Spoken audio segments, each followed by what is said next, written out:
안녕하세요. 오늘도 사연살롱을 찾아주셔서 감사합니다. 결혼한 지 1년 정도 된 새댁이에요.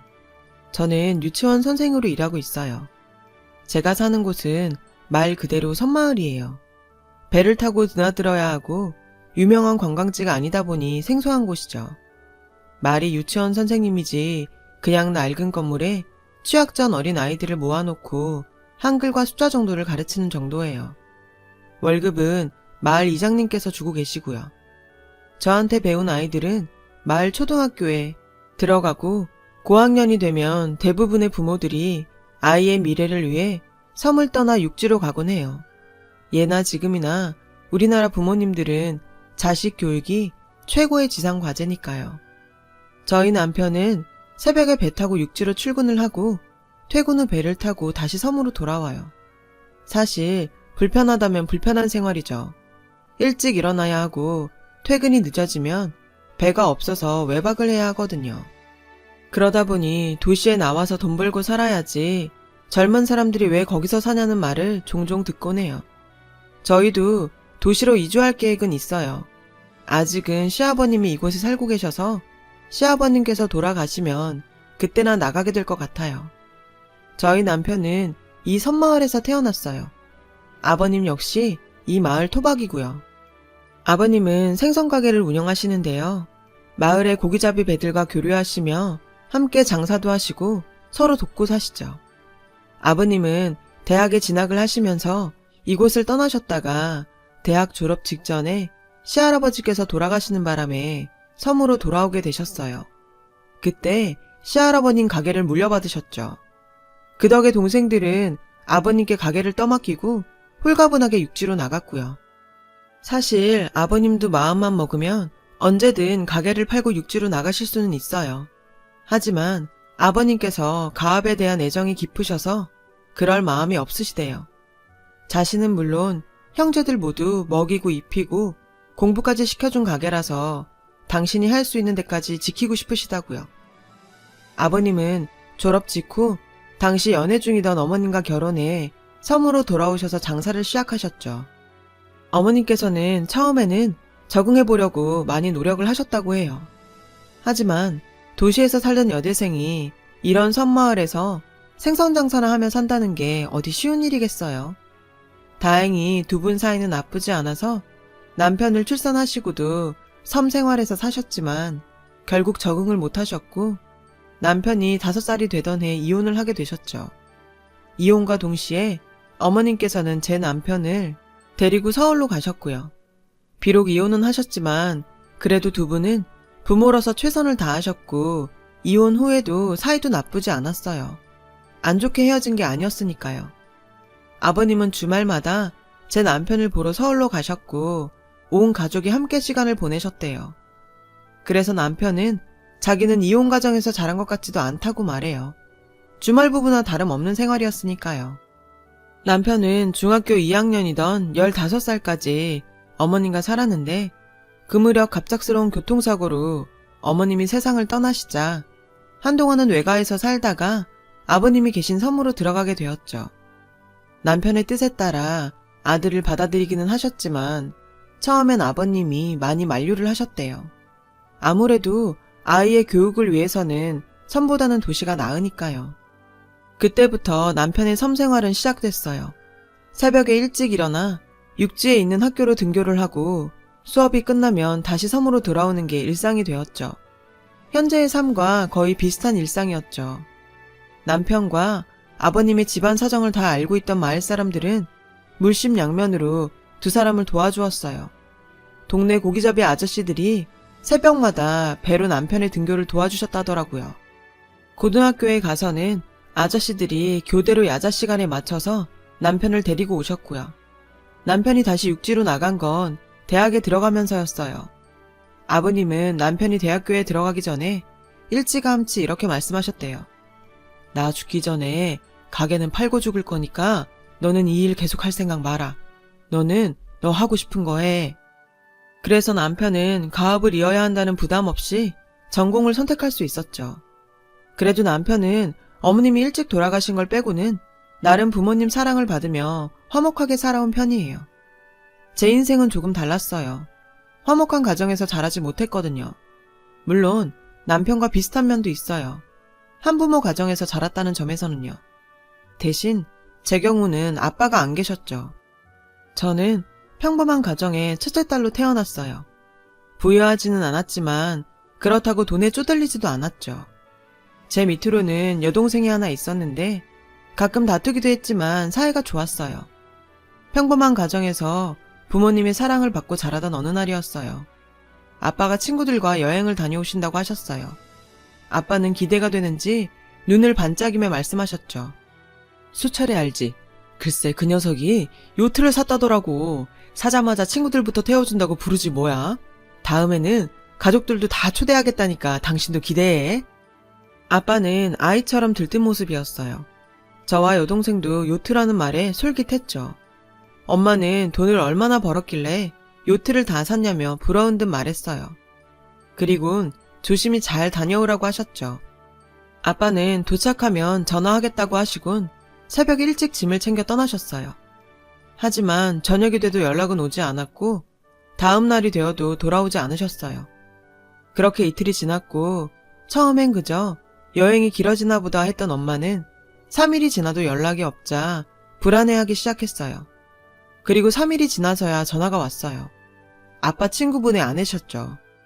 떨리는 목소리로 다은이 아빠도 안 왔어요? 라고 하셨죠. 알고 봤더니 여행을 떠난 아빠와 친구들 6명 모두 연락이 두절된 상태였어요. 엄마는 다른 분들과 함께 경찰서로 가서 실종신고를 했어요. 요트의 주인 아내분이 경찰에 여행지를 알려주어 그곳 경찰과 합동수사를 진행하게 되었죠. 그러는 동안 엄마는 하루가 멀다 하고 경찰서를 드나드셨고 시시각각 경찰과 통화를 하며 수사 상황을 살피셨어요. 아빠를 찾게 된 건 2주가 지나서였어요. 정확히 말하면 행방을 알게 된 거였죠. 모두가 그렇게 기도하고 기다렸지만 돌아온 소식은 참혹하게 부서진 요트를 발견했다는 소식이었어요. 요트 근처에서는 시신 6구가 나왔고 모두 다 아빠 친구들이었죠. 몇 주가 지나고 시신으로 발견된 6분의 장례가 치러졌어요. 하지만 마지막 남은 사람 1명. 저희 아빠의 시신은 끝내 발견되지 않았고 우리는 장례를 치를 수가 없었어요. 엄마는 울면서 다른 사람들 시신은 다 찾았는데 왜 우리 애들 아빠만 못 찾았냐며 애들이 아빠 무덤에라도 갈 수 있게 제발 시신 좀 찾아달라고 울부짖었어요. 남편분이 요트 바깥에 따로 계셨거나 요트가 부서졌을 때 남편분만 따로 휩쓸려 갔을 가능성도 있어요. 날씨나 조종미숙으로 인한 사고는 시신을 못 찾는 경우도 많습니다. 경찰에 설명해도 엄마는 제발 시신 좀 찾아달라고 애원했어요. 친할아버지께서도 애원하셨지만 계속된 수색에도 아빠의 시신은 끝내 발견되지 않았어요.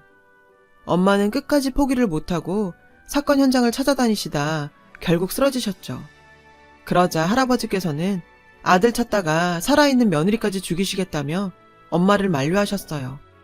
그리고는 아빠 장례를 치르자고 하셨죠. 처음에 거부하던 엄마는 저희를 생각하라는 말에 결국 장례를 치르기로 하셨어요. 아빠 장례는 시신 없이 치러야 했죠.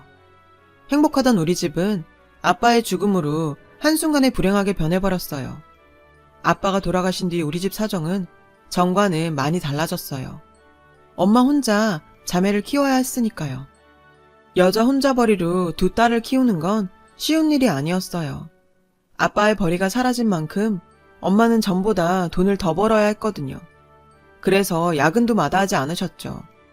저와 여동생은 하교 후엔 둘이서 집을 지켜야 했어요. 하지만 그런 건 다 괜찮았어요. 견디기 힘들었던 건 동네 사람들의 시선이었죠.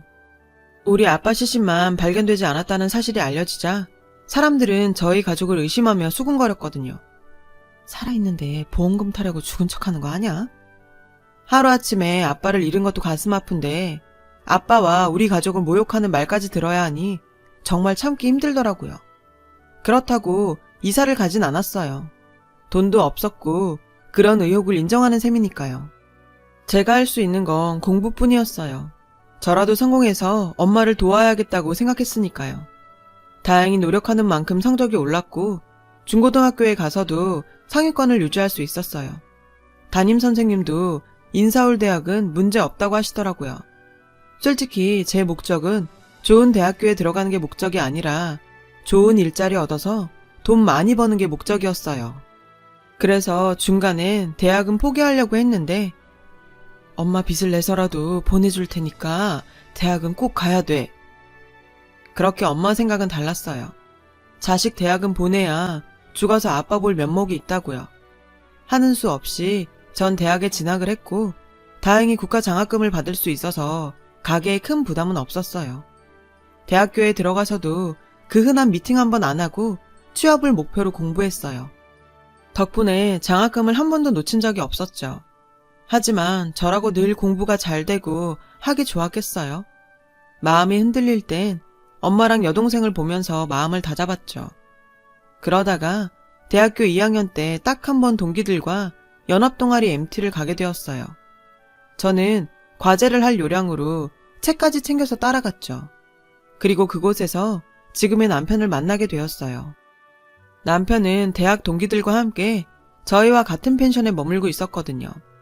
남편도 시끄럽게 노는 걸 즐기는 사람이 아닌지라 구석에서 조용히 책만 보고 있는 제가 눈에 들어와서 말을 걸었죠.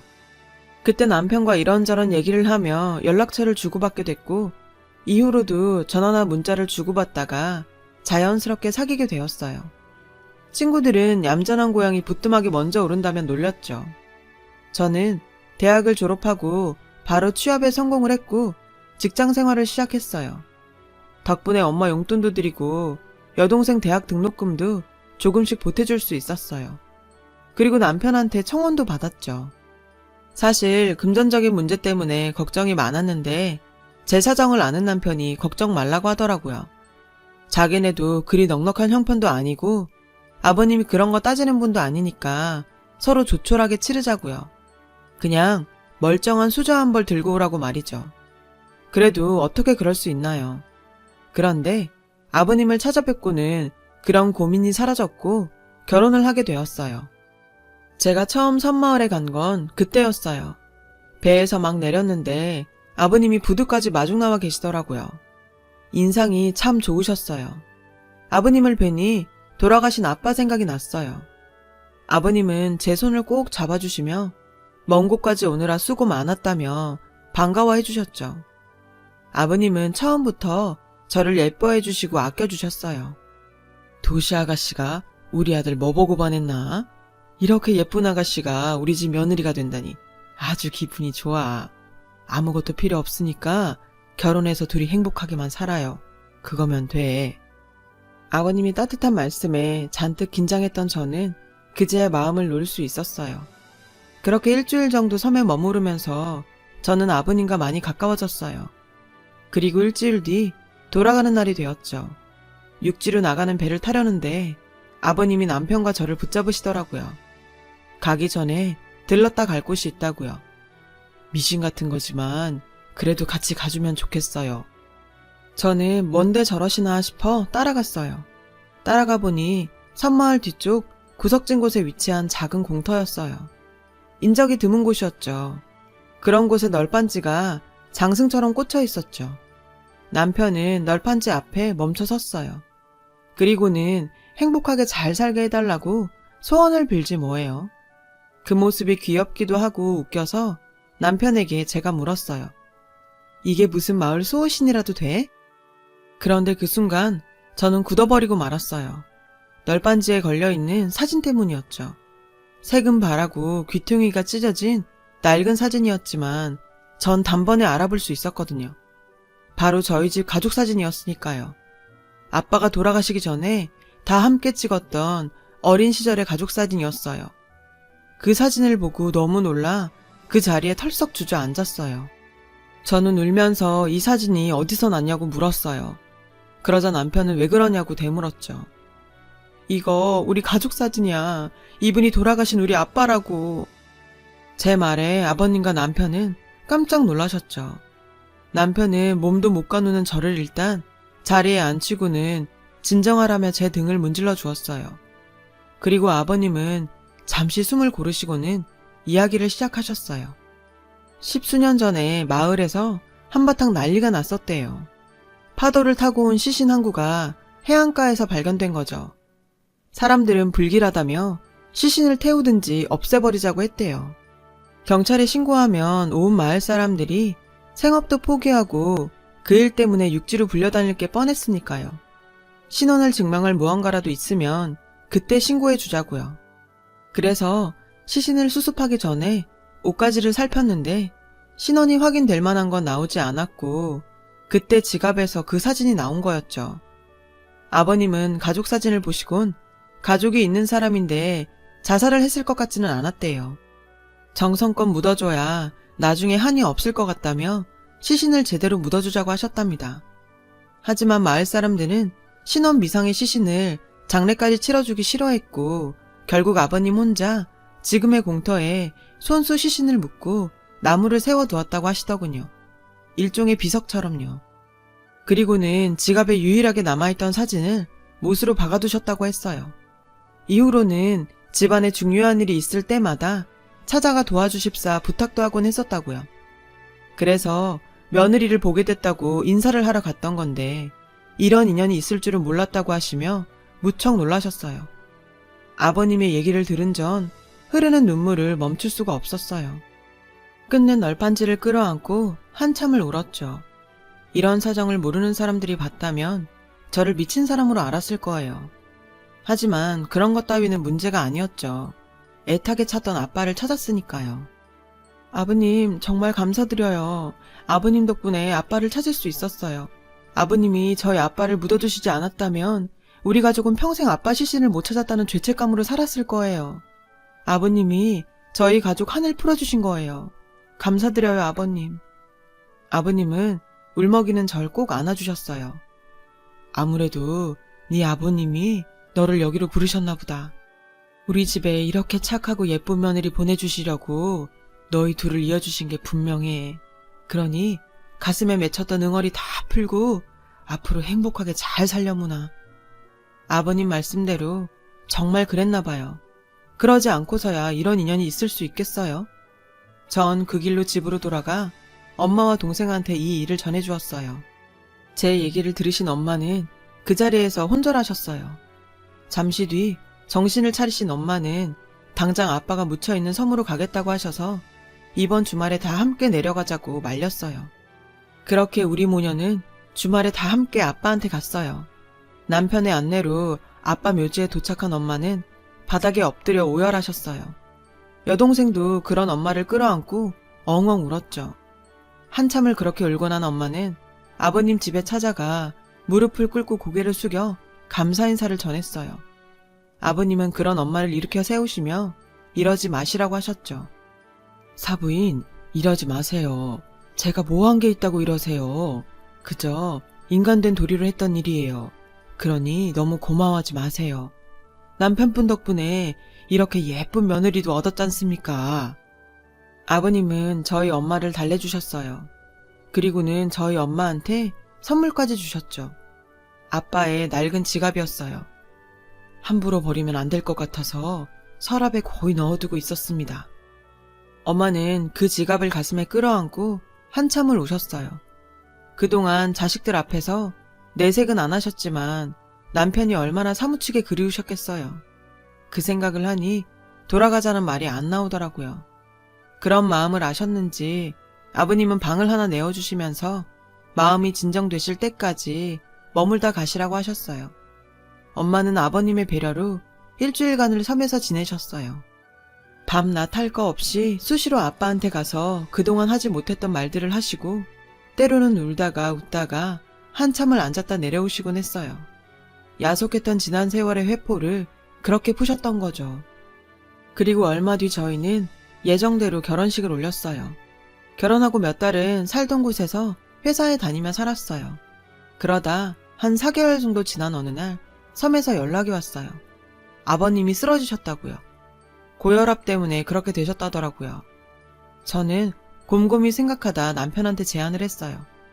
우리 아버님 옆에 가서 살자. 남편은 내심 반가운 듯 말했어요. 나야 고마운 제안이지만 괜찮겠어? 아버님 위한 거라면 난 괜찮아. 게다가 나도 아빠 옆에서 살고 싶고.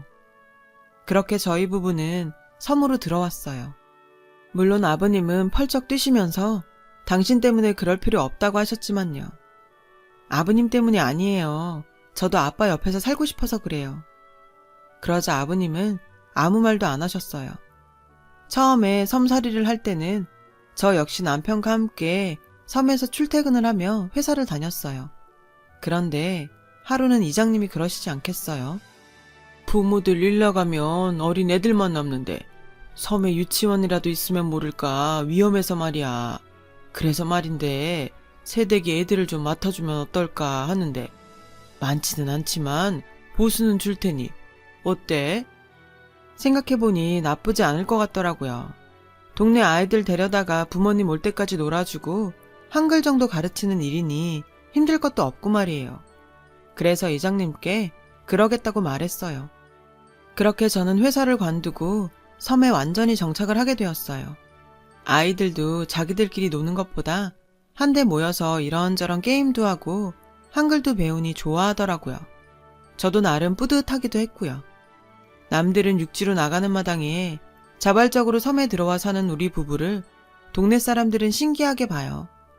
그렇겠죠. 하지만 저는 지금 이 생활이 어느 때보다 행복하고 좋아요. 불편한 건 많지만 그래도 왠지 마음은 편하거든요. 아빠가 돌아가시고 마치 죄인처럼 살아야 했던 시간 동안 상처를 많이 받았거든요. 그런데 이곳에 내려와 살다 보니까 그간의 상처들이 하나도 아프지 않고 대수롭지 않게 느껴지더라고요. 게다가 마치 아빠처럼 저를 감싸주시는 시아버지 덕분에 간만에 아버지 그늘 아래서 사는 기분도 들고요.